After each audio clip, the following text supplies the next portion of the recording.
Sunan Bonang, anak keempat dari Sunan Ampel dan merupakan salah satu sunan di antara 9 wali Songo, yaitu Maulana Maghribi, Sunan Ampel, Sunan Derajat, Sunan Giri, Sunan Kalijaga, Sunan Kudus, Sunan Muria, dan Sunan Gunung Jati. Assalamualaikum warahmatullahi wabarakatuh.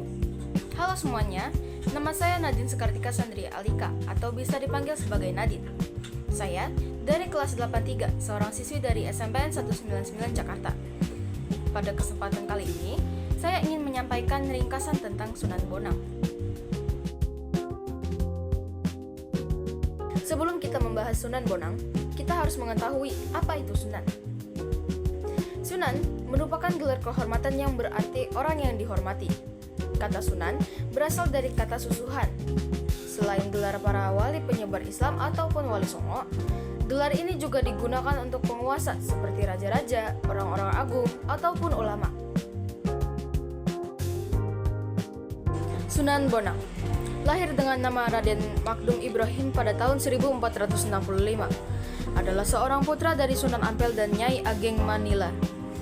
Beliau dikenal sebagai salah satu dari 9 penyebar Islam yang berdakwah dengan cara yang unik dan menyenangkan, melalui media kesenian dan sastra seperti gamelan dan wayang.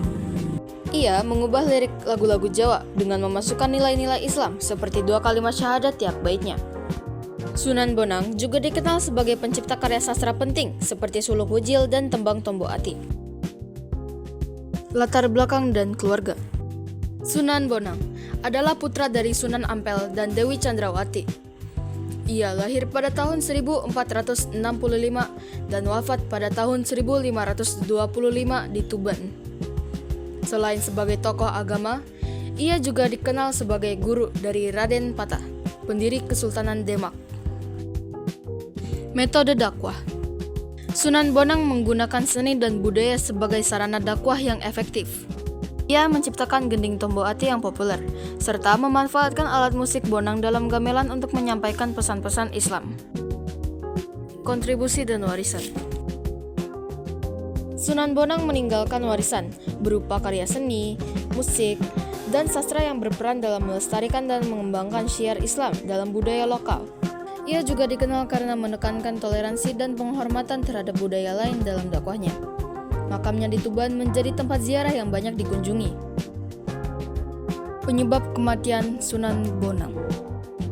Penyebab kematian Sunan Bonang secara pasti tidak diketahui secara rinci.